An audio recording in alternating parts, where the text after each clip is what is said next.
kan kira-kira ya kalau yang apa Anda sampaikan itu kan pasti salah satu. Pembelajarannya kan ketika Anda diterpa di partai politik dengan ideologi yang mungkin menurut saya sebelum Anda bergabung dengan PD Perjuangan Anda sudah punya sandaran ideologi, kebetulan cocok ketemu. Nah, saya mau tahu punya pengalaman apa dengan diuji ideologimu? Iya dong, dengan ketua umum terutama dalam konteks ya ketua umum. Kenapa saya sebut ketua umum? Karena bagaimanapun simbol ketua umum itu menjadi penting.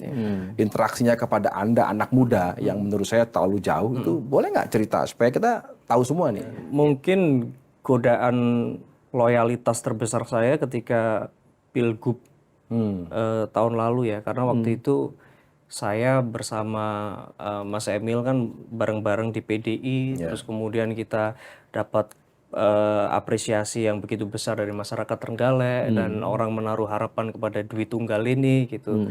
Waktu itu beliau dilantik usia 31 tahun, saya 25 tahun gitu kan. Banyak harapan, terus kemudian tiba-tiba beliau maju menggunakan haknya untuk maju melalui partai lain. Ya di situ kan kemudian saya diuji.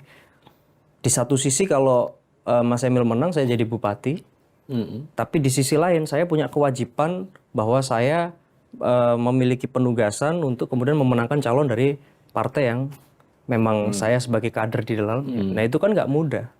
Dan seberapapun keras orang nggak tahu, seberapapun keras saya berkeliling, seberapapun banyak dalam tanda kutip uang pribadi kita untuk kemudian dikerjakan untuk gotong royong dan segala macam. Tapi kan tetap aja selalu akan ada kecurigaan itu. Tapi kan biar waktu yang kemudian menjawab.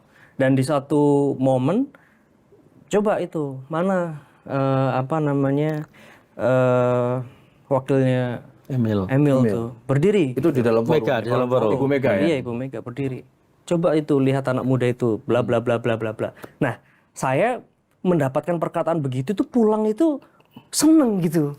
Wih, Bu Mega notice aku loh gitu.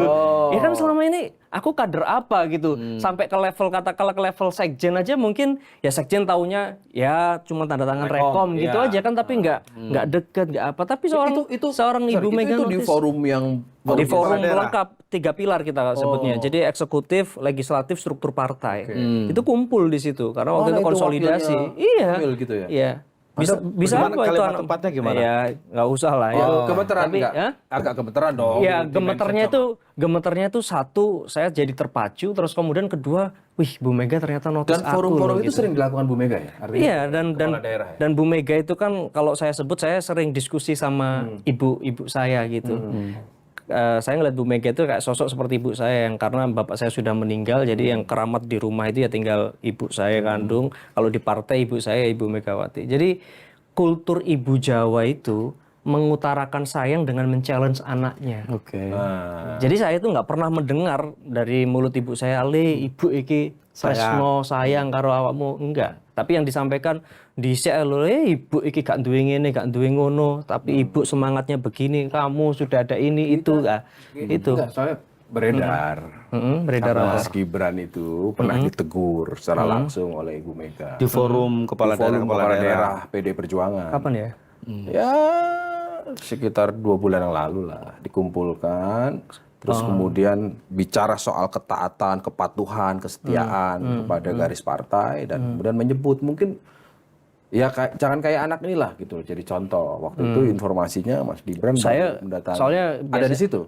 Enggak, soalnya saya itu kan statusnya 2, satu sebagai kepala daerah terus satu sebagai ketua DPC. Jadi biasanya saya ikut yang sesi yang sebagai ketua DPC. Karena biasanya materinya hampir sama, terus kemudian kan kalau urusan terkait penggalangan dan segala macam kan lebih pasnya kan saya menggerakkan struktur yang struktur partai bukan struktur negara kan kira-kira begitu. Jadi saya biasanya lebih memilih untuk ikut yang di struktur DPC gitu. Kalau milih DPC karena lebih kecil kemungkinan ditegurnya atau ya enggak. waktu yang jadi biasa kayak waktu yang di DPC itu kalau nggak salah ibu pun juga tanya, "Ayo perintah ibu sudah dijalankan belum?" Ibu itu kan minta satu kita diversifikasi pangan, menanam tanaman pengganti beras. Terus kemudian ekonomi hijau. Itu di Surabaya ada mangrove. Di sini ada nggak yang punya mangrove? Ayo angkat tangan, berdiri. Dan kita kan di depan langsung sigap gitu. Nah, dilihat ibu gitu. Jadi ya biasa. Kita tuh malah kalau ditunjuk itu malah seneng. Ya, artinya ibu itu malah notice gitu loh.